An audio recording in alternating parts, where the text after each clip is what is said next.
I know you came here to see. If you a freak, then you come on with me. And I know what you came here to do. Now bust it open, let me see you get loose. It's going down for real. You can't see it, but I'm shimmying and shaking. What up, dudes and dude guys? Yes, you may have noticed something a little different about the KlunkCenter this week. Yeah, Mr. Dude Guy kept up with his gimmick of winning the belt and then running out. Mr. Dude Guy, unfortunately for me, at Klunkomania, he did best me. He did win. He is still your Booker #championship. I just needed to get that out of the way, give the man his props. But when I arrived at the KlunkCenter this week, found on the door a little note left to me, and all it said was, "See you later, sucker. #DirtyD." And there was a lot of emphasis on the hashtag part, took up about half of the page. But nonetheless, Mr. Dude Guy, a big congratulations to you. So right now, I am at the KlunkCenter by myself, looking around. It's empty, the lights are turned off, it's kind of scary. But the show must go on. And unlike the last time when I unfortunately did not have my co-host with me, no bloopers this time. Actually going to give you legit picks, because attached to that note that Mr. D left me before he up and tailed it to God knows where, he did leave me his picks, thankfully enough. So we do have a show. It's going to be full, and it's going to be awkward, because this will be the first time I'm talking to myself, by myself, for a half hour. And that is, a little weird. Not going to be able to bounce any weird ideas off of Dustin, and, at the same time, not also be interrupted. So, hopefully a little more clear and concise. But, Mr. Dude Guy, his picks, it's a good thing that he did leave them, since at NXT TakeOver Dallas, I did retain my home field advantage by being the king of the clunks. So his picks will go first before mine. We will be trying to, if this is the first time you're listening to the KlunkCenter podcast, first and foremost, welcome. So let me break down what it is we are going to be doing. So what we are doing is, Mr. D and myself, we will take guesses, we will make picks, predictions as far as what the WWE plans to do with tonight's pay-per-view of WWE Payback. Now, for each match, if you guess who is going to win correctly, you will get 1 point. And the person who has accumulated or guessed the most matches correct by the end of the night, they win the show. And what do you win? Well, you win a slice of pizza. Now, you think, okay, slice of pizza, maybe $2.50, and not that big of a prize. Well, it's more of a figurative slice of pizza, because by the end of the year, after all the pay-per-views, the person who has won the most pay-per-views by selecting the most matches correct becomes the Pizza in the Box champion. And right now, I am the Pizza in the Box champion, so I need to make a decision real quick. Am I casting in this Pizza in the Box briefcase for a guaranteed shot at Dirty D's Pizza? Excuse me. No, he doesn't have that. He has the Booker #championship that he won at Klunkomania. And am I cashing in? Ladies and gentlemen, to quote Daniel Bryan, no, I am not cashing in. I am going to hold on to my briefcase. I need to lick my wounds after Klunkomania. I'd be a foolish man to rush in and try to cash in that briefcase, thinking my picks might be better than Dustin's. So, with that being said, we're going to go right into it. We're going to go into the first match on the pre-show for WWE Payback. It is for the United States Championship. It is the Lucha Libre star, Kalisto, and he is listo to take on the big guy, the meat hook maniac. I don't know, I didn't think of a catchy nickname for him. Ryback. Another pre-show match. They were at the WrestleMania kickoff show in another U.S. title match. Wasn't very eventful. Wasn't an exciting match then. I don't think it's going to live up to the hype it was built up to then. Now, Ryback had beaten Kalisto on an episode of SmackDown to earn this title shot.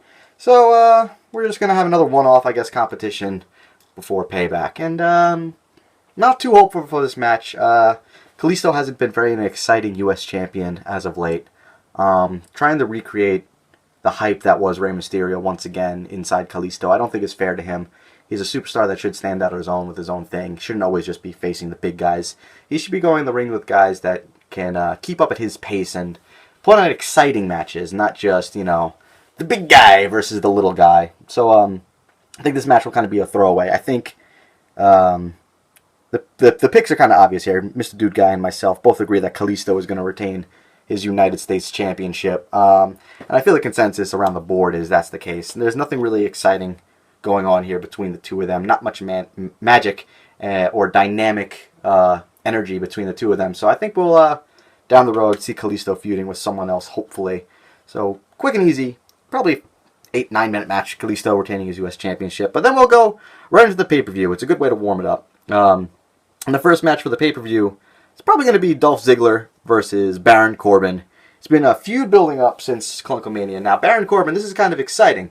Baron Corbin made his debut at WrestleMania in the Andre the Giant Memorial Battle Royale. That is a mouthful, by the way.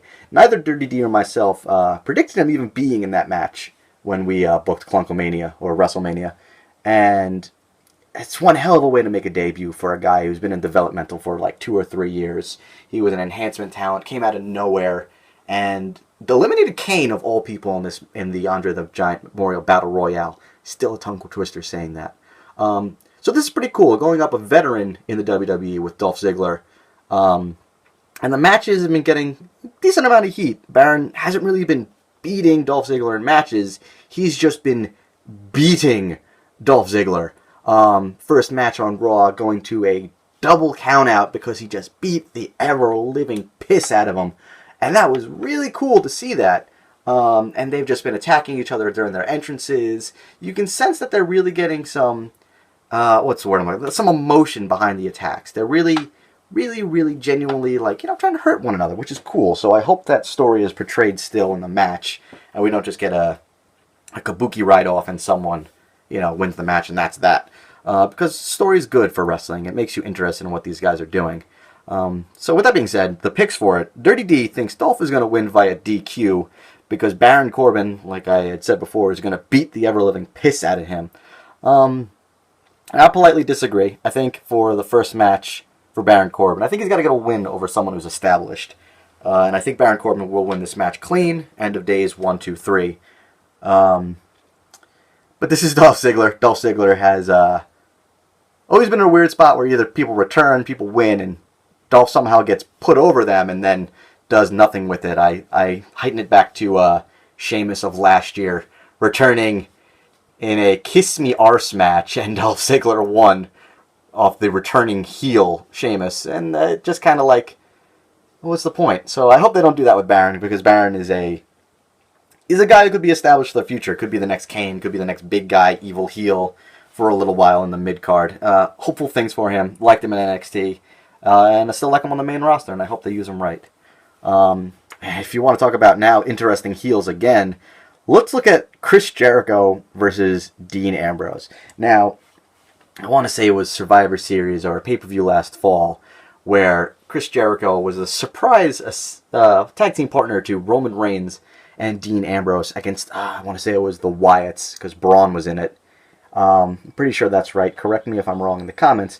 But at the end of that match, when they lost, Chris Jericho taking the pin or submission to Braun Strowman, once again, hazy on the facts, don't have it in front of me, they had a little dissension between Dean Ambrose and Chris Jericho. And a lot of people had speculated this would be the match that we saw at WrestleMania between Dean Ambrose and Chris Jericho, and obviously that went down a different route with Dean Ambrose wrestling against Brock Lesnar and Chris Jericho wrestling against AJ Styles, both of which were great matches. But I'm excited to see this match in particular because Jericho always makes guys look good. Dean Ambrose has that charismatic, weird energy behind him that makes you want to watch him, makes you want to see what crazy kabuki shit he's going to do in that match.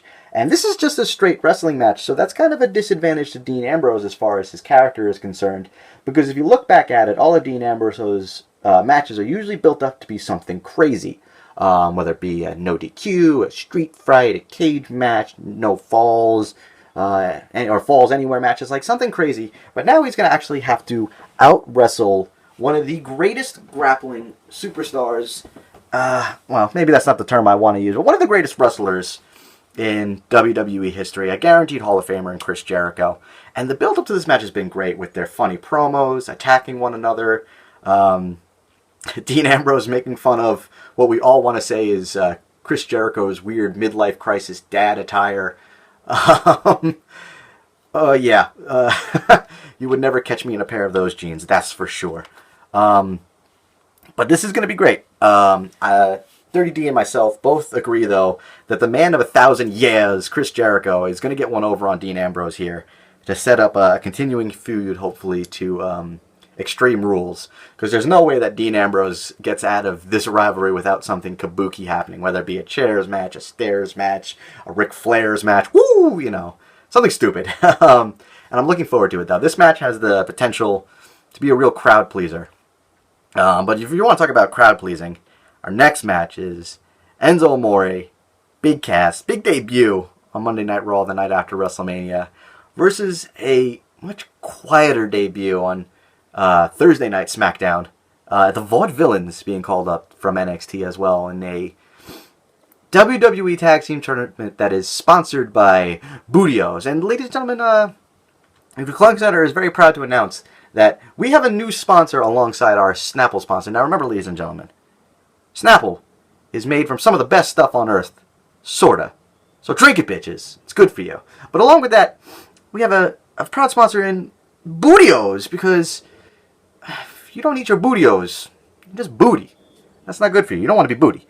So, yes, tag team tournament that saw the likes of Fandango and Goldust as a tag team. What else there? I think the Lucha Dragons were in a match.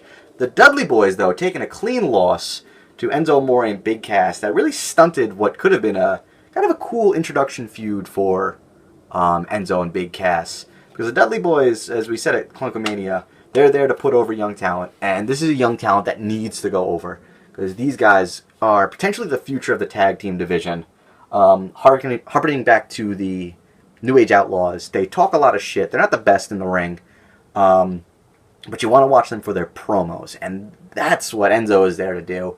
Colin Cassidy, big, intimidating creature. He's not the best talker, but he's a great accoutrement to an Enzo Amore. And then you have the VaudeVillians. Simon Gotch and in English, very interesting characters. But as far as characters for the main roster, I'm not sure they're going to get as over as much as they were in NXT. I like the guys, love the guys. They're great, but as heels on the main roster, it's just weird. Not really feeling it too much. Former NXT Tag Team Champions, so you know they have the caliber to be put in the center spotlight of a tag team division. I don't know, with the big fishes that we have right now on the main roster, if they're going to fit in too much. Might just be spelling the doom for the Ascension as the resident jobbers of the tag team division in the WWE, but I'm hopeful. And Mr. Dude Guy is actually hopeful that they'll get a win, as weird as this is. So Dirty D picked Aiden English pinning Enzo Amore as a result of the Dudley Boys interfering, actually. And that's could make sense, because the Dudley Boys, you know, they were wrote off really quick as far as that feud with Enzo Amore and Big Cass. I disagree. I'm going to stand by my pick from Clunkomania that Enzo Amore and Colin Cassidy are going to get the win, and we're going to see trash-talking tag team division highlighting by the New Day and the bada boom realest guys in the room. And that's that should be pretty interesting. I'm hopeful that really what's going to be highlighted by these guys is the fact that they talk so much shit to one another, and it's comedic, it's hilarious, and it's engaging, because the crowd, you know, they follow in with every word both of these guys say, from the chants to the bootio dancing to your world WWE Tag Team Champions, and just Big E gyrating and a sea of overweight neckbeards gyrating with him. So it should be great. I'm very hopeful, no matter what the outcome is for this. So with that being said, I have Enzo Amore pinning Simon Gotch, and they will be your new #1 contenders to the WWE World Tag Team Championships, and looking forward to some fun in the coming months from both teams. Our next match, another title is going to be on the line. It's going to be the Intercontinental Championship, being held by, now get this, Mike the Miz Mizanin. Now, at this point, if you haven't watched WrestleMania, you know that Zack Ryder won the Intercontinental Championship at WrestleMania, which is huge for him. The guy who deserves it, deserves a little recognition for all the work that he's done. But then gets screwed over the night after, and you know, as weird as this is, a return from a diva we haven't seen in a while, and it's Maurice. Mike, the Miz's real life wife, Maurice Ouellet. Hot damn, is she looking good? As Mr. D will probably rant on and on and on about in our next episode of the KlunkCenter. Going up against a returning Antonio Cesaro. New look, new gimmick, sharp as a knife. Goddamn, it is something that, a gimmick that is perfect for him. He's a silent hitman, sharp suit, and just came there to kick your ass. He's not talking too much, but when he does, it's short, sweet, to the point. And we know Cesaro is a monster in the ring. Can wrestle circles around anybody. And this is a spot that he deserves to be in. Feuding for the Intercontinental Championship. Now, I say it's a spot that he deserves to be in. I don't think it's a spot that he should be sharing with The Miz. The Miz, rightfully, is an amazing character. Everything he does, he somehow seems to make work. And I'm very happy that they are goofing around with this idea that Miz is still an A-list movie star, and Maurice is an absolute perfect accessory to what he's doing. To telling him to do retakes of his promos, to telling people that, like, no, he could only have imported French water, and then splashing in the face of people. It's just a perfect look for both of them. And it's a great way to get Cesaro over, because Cesaro, like, while he does have this character and gimmick as being the James Bond hitman, it's a quiet role, and The Miz is loud and outspoken, so they complement both individuals very well, which is what you need. And that's something I want to say about this pay-per-view as a whole, that every person that's paired up tonight is paired up very well. I mean, I kind of mocked it a little before with Kalisto and Ryback. It's a pairing that makes sense. Big guy, little guy. Enzo, Big Cass, and the VaudeVillians. They have history in NXT, so it does make sense. You know, they're two character tag teams. Dolph and Baron, a vet going up against the hungry young guy. Dean and Jericho, there's the history there between the two of them from Survivor Series, I want to say. Correct me again if I am wrong. And Miz and Cesaro now. Character versus a killer. So it's great. Mr. D and I, though, we disagree. Oh, actually, no, we agree. I apologize. Miz is definitely going to win this. This is too quick to hotshot the belt off of him. Because you're playing hot potato at this point, from Zack Ryder losing the belt to The Miz winning the belt and then losing the belt within a month.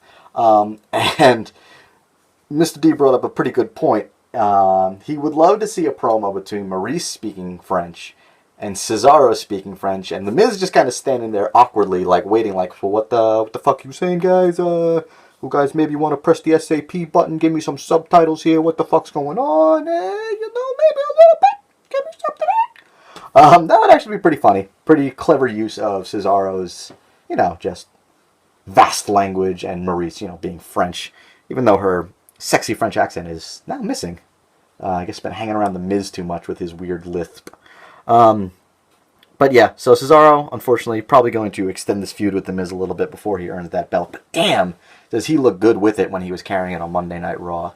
It's a belt he looks like he's going to win in the future, no matter what. But our next match is another feud, not for a belt, not for number one contendership, not for anything. It's a blood feud, and this is a very genuine blood feud. If you've been watching wrestling for a long time, if you know things about the independent circuit, if you know things about ROH, if you've watched NXT from its inception to now, and knowing Sami Zayn, a.k.a. El Generico, and Kevin Owens, a.k.a. Kevin Steen, these guys have literally been around the world fighting, wrestling one another, either as friends or as foes. This is, it's funny because in a way it's genuine, in a way it feels very real, and it's generic. No pun on El Generico there. But this is something that, as a wrestling fan, and I say wrestling because you need to really be interested in a lot of different aspects of wrestling, not just WWE, to appreciate what's going on right now in this match. Because these two guys have traveled the road up and down from the beginning and to where it is now. WWE did an amazing promo with the two in that video package, highlighting everything that they've been through and how it kind of came to a head in NXT over the NXT Championship, with Sami Zayn then returning at the Royal Rumble to screw over Kevin Owens' shot, to actually win the WWE World Heavyweight Championship. So this is such a natural progression for these two. And it's not going to end here. No doubt in my mind does this continue to the next pay-per-view at WWE Extreme Rules. And Mr. Dude Guy, first Doritos bold pick of the night. Mr. Dude Guy thinks that, yeah, he agrees it's not going to end between these two and that it will progress. But he thinks these two are going to beat each other so badly that the match is going to go to a draw. Neither man will get the win here. And that's, I could see that happening. It gets to the point where both men are just so determined to beat the other that maybe someone goes through a table, maybe someone gets put through a barrier, maybe someone gets DDT'd on the concrete outside, or they just, I don't know, just take so many finishers from one another that it ends in a 10 count. It ends with them outside. It ends with them both in the ring, not able to respond to the referee, and it just ends. And that's it, because neither man is better than the other one. I politely disagree. I disagree with Mr. Dude Guy here that this is technically Sami Zayn's pay-per-view debut in a one-on-ones match. Now, he debuted at the Royal Rumble past January. Very high number up there. Eliminated Kevin Owens. Making it, I believe, to the Final 5 or the Final 4 to then be eliminated. Unfortunately, I mean, definitely wasn't going to win that match, but definitely deserved the highlight of being in the main event like that. Then WrestleMania being in a ladder match for the Intercontinental Championship with Kevin Owens and a sea of superstars who deserve to be on the grandest stage of them all.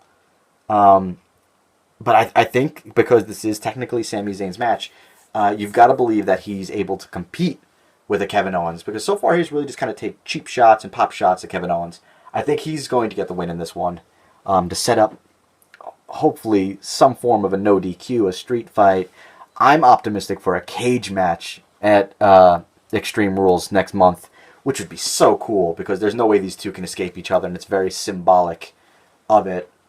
So I'm just very hopeful. This might be your match of the night, because these guys are young and they're ready to prove themselves to this new era. Prove that potentially Kevin Owens is the new heel of the future. Sami Zayn being maybe a face of the future. I don't think he can, be the face of the company. But one of those guys like a Mankind or a Triple H during the Stone Cold era, like he's right there, able to compete with anybody on the main roster.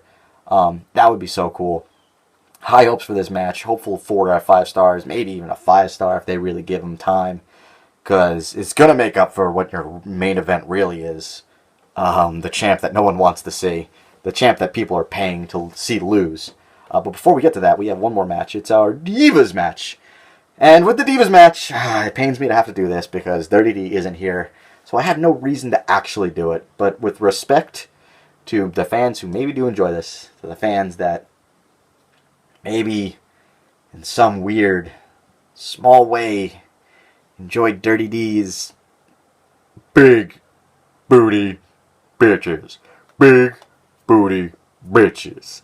Yeah, that's right. I'm gonna give you Mr. Dude Guy and my top 3 divas currently in the business. We think it's hot.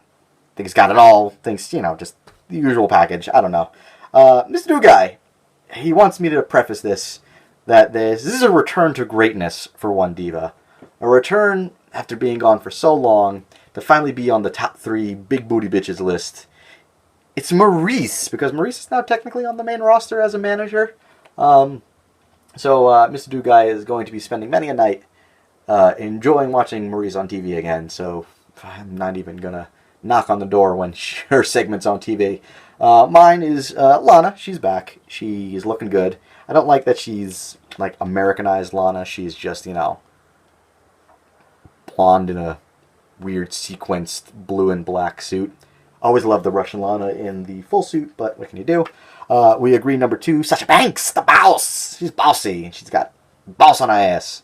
That's a quote from Dirty D, not me. Please do not castrate me for that one.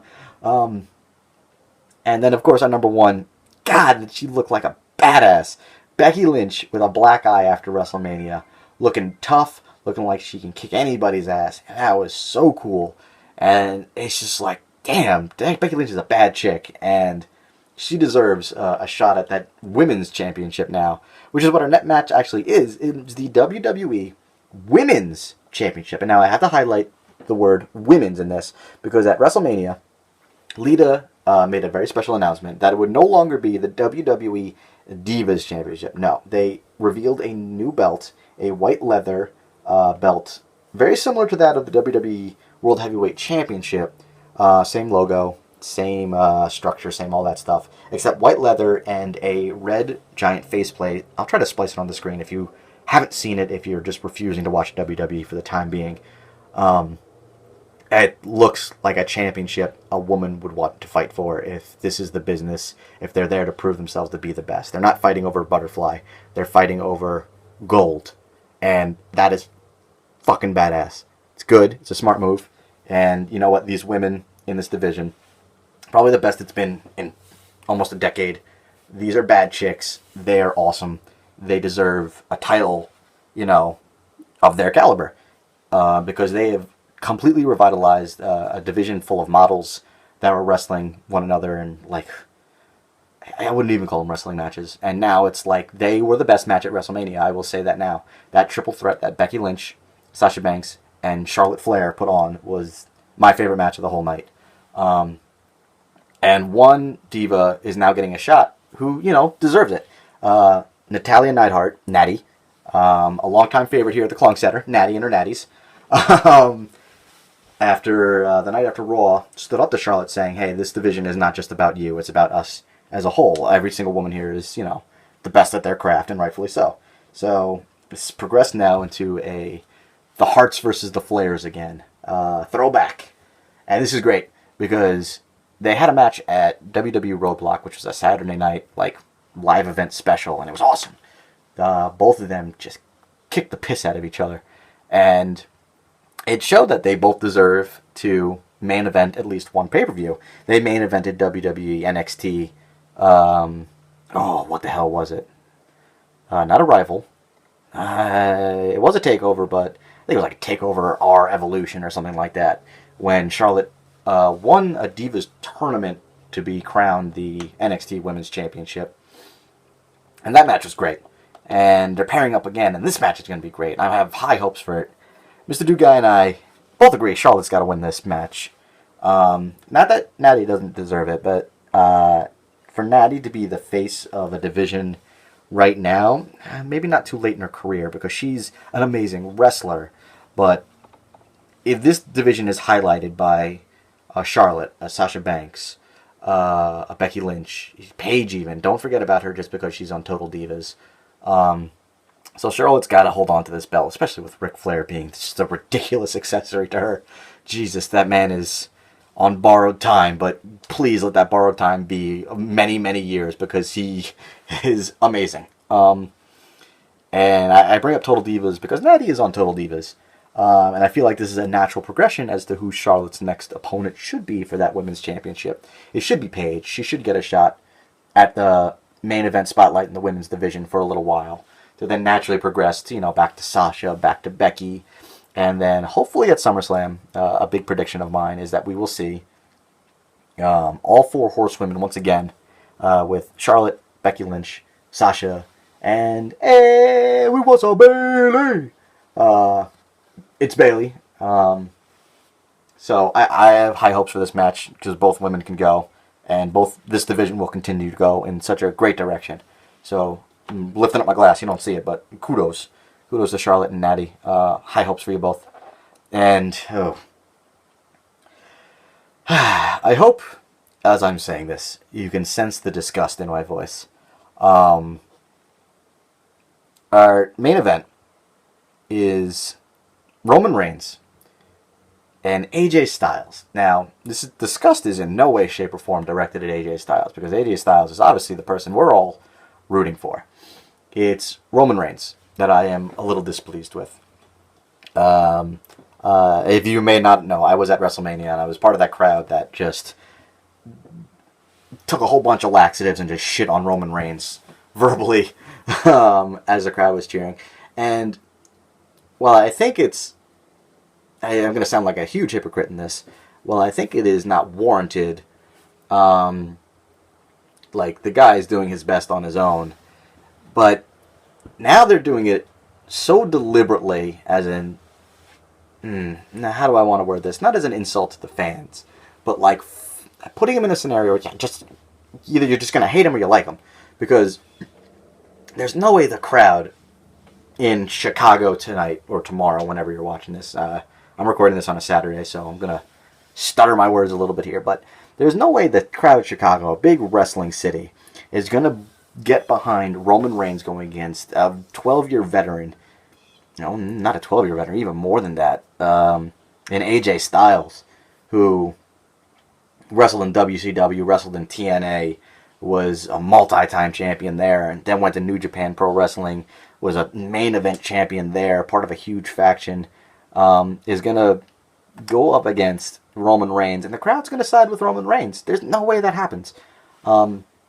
Just because of, all the bullshit that everybody says on the internet is, oh, it's Roman Reigns, he's just getting pushed because he's The Rock's cousin, he's getting pushed because he's got the Vince McMahon look, he's getting pushed just because he's blowing the right people. Now, I don't think that's fair, but not to say it's not true in some ways. Nepotism, it is an amazing thing in any business world. If you know the right people, you're going to get pushed up. You're going to get put in a spot that, you asked for over some guy who just walks in with his resume wearing a cheap suit. It happens. Roman Reigns has got what it takes to be a main eventer, but not to say that one day naturally this could have happened. It's more so that they forced it down your throat. From being, I think it was the 2014 Superstar of the Year after missing 2 or 3 months, and then also being within a faction. I just don't think that's right. To then getting almost every main event shot you can get, the Royal Rumble winning it, to being at WrestleMania, the big feuds against Brock Lesnar, almost winning the Money in the Bank, and just, I don't know, there's just some natural progressions that need to occur to make a main event guy, like Stone Cold Steve Austin's progression was natural, like Daniel Bryan, there was something about him that was different that you liked, and you can tell when people get behind somebody because the emotion is so raw and pure that it's relentless no matter what you do. No matter what you do. Dean Ambrose is in the same scenario. No matter what kabuki crap you put him in, people still love Dean Ambrose because there's something about his character and charisma that you get behind. And Roman Reigns, he probably could have had that because people did like him when he was in the Shield. He was the big scary dude that just beat the piss out of you. And people do like the big scary dude that just beat the piss out of you. I harken back to Brock Lesnar when he debuted. He was just a big scary dude, and once again I say, he just beat the piss out of you. And people like that. People just like people getting the shit beat out of them. That's why we watch wrestling. That's why we get behind, the big scary dudes. But the way that they kind of forced that natural progression is what's now holding Roman Reigns back, I think.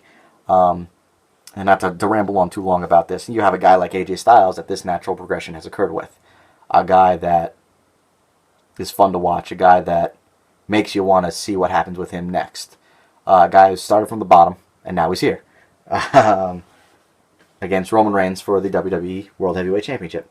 So, there's another interesting aspect to this is now you have 2 gentlemen from New Japan Wrestling also following AJ Styles to the WWE. And that is Luke Gallows and Machine Gun Carl Anderson. Let's just say it, the Bullet Club. The Bullet Club is here in the WWE, but the WWE is not saying that. All the big accessories to it are here. There's no denying it. And they're teasing it. They're teasing it so much on Monday Night Raw and on SmackDown. Gallows and Anderson coming out there to help AJ's, because they're, to quote Michael Cole, they're friends from Japan. And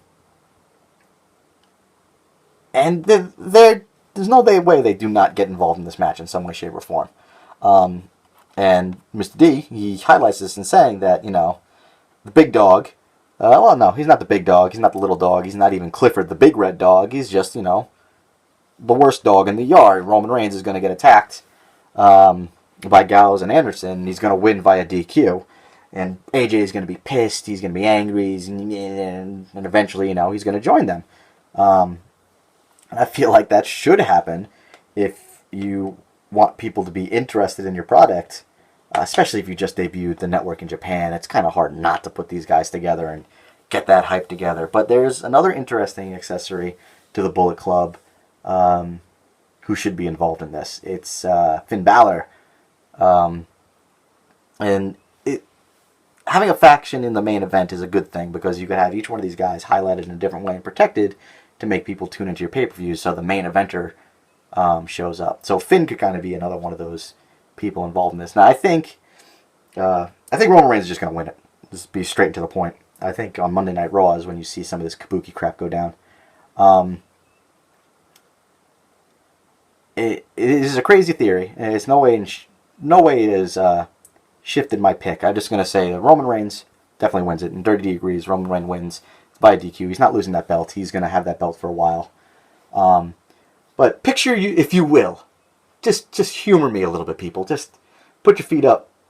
Have a strong alcoholic adult beverage. Because things are going to get weird, as I usually do when I come up with these crazy wrestling theories, because that's what we do. Just instead of being behind a keyboard, I am now in your ears, rambling on for almost 40 minutes now. The Bullet Club was the biggest faction in Japan. T-shirts, merch, main events at Wrestle Kingdom.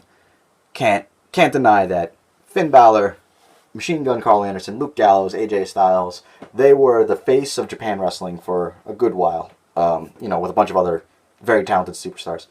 Now, WWE had a faction as well that is now the face of their company. Now, just picture this one day. You have Roman Reigns getting the piss beat out of him in the ring by Finn Balor, Carl Anderson, Luke Gallows, and an AJ Styles. And it's like, oh, God, what the fuck are you doing? You hear Dean Ambrose's music, and you're like, oh, man. It's the usual shit they do. Dean Ambrose is Roman Reigns' only brother in arms to help him fight off whomever.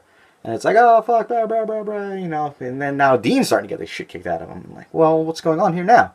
Who's going to save these two? Is this how we're just going to close out Raw? Them just getting the piss beat out of them every night? But what if someone else was to return? What if a third brother, long lost, a returning Seth Rollins, comes in to fight off these invaders, and you have Seth Rollins, Roman Reigns, and Dean Ambrose fighting off Carl Anderson and AJ Styles, Finn Balor, Luke Gallows. I just pictured in my head, you have the Bullet Club, in quotes, they'll name it whatever, versus the Shield, two of the biggest factions in the last year. And it's a very, very strategic way to get people to cheer for Roman Reigns as champion, because it's the Shield. The Shield is your World Heavyweight Champion. It's not just Roman Reigns. It's your boys protecting from these invaders from another land. I know it's weird because they were the ones kind of invading New Japan, but just go with me. This is why I had you have that adult alcoholic beverage, because this is kabuki and this is crazy and it's just a wild theory of mine.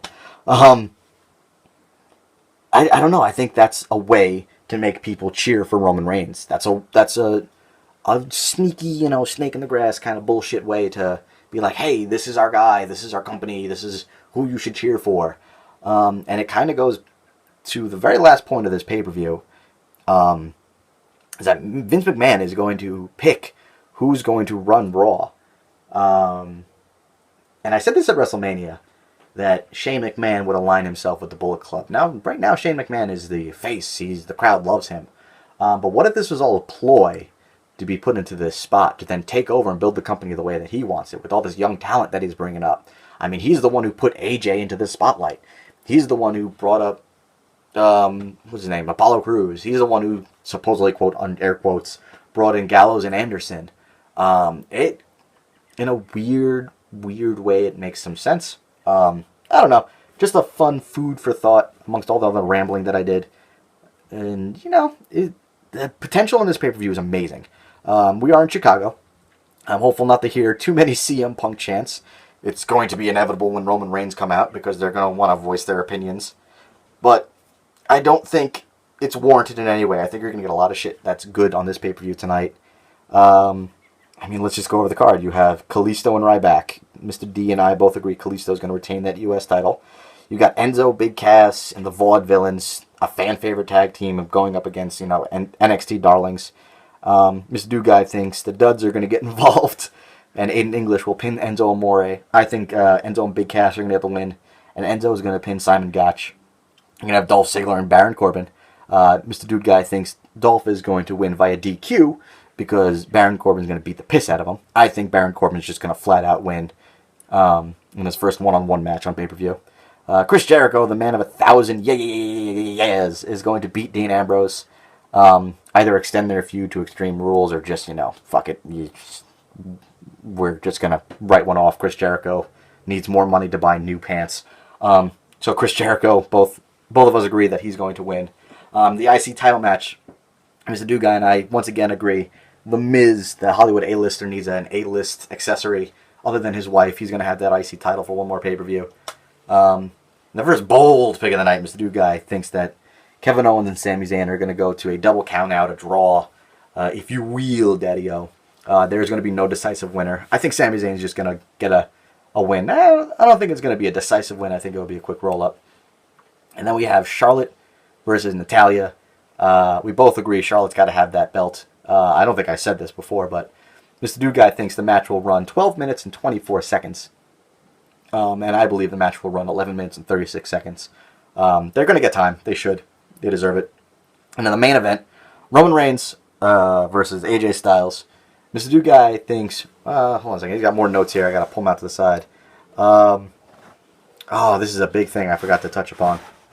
Excuse the static as I pull my book out. I think... so Mr. Dude Guy thinks that AJ loses the match. Roman Reigns wins via DQ. Because the Bullet Club, gets involved in some way. And this is a setup for at Extreme Rules for a no DQ match where the Bullet Club can get involved and can attack Roman Reigns so AJ can win that belt. And he wins it in a kabuki fashion.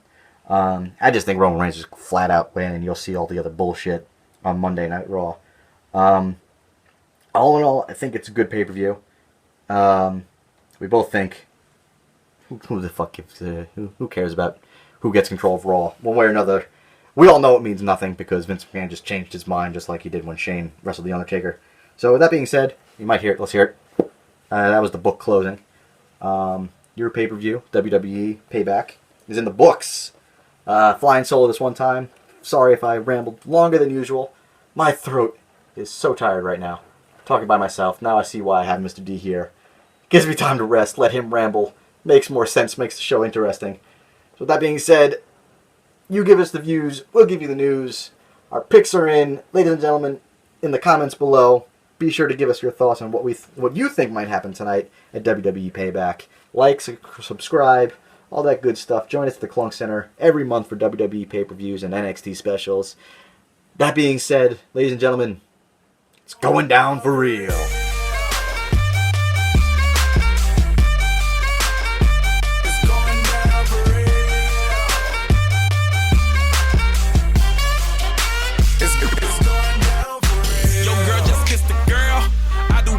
Shake for a shake. I'm throwing these Emirates in the sky. Spinning this awesome llama. Lake 'em, piece the M-O-N-E-Y. I love my beaches, south beaches, surfboard and high tide. I can just roll up, cause I'm swole up. So that birthday cake.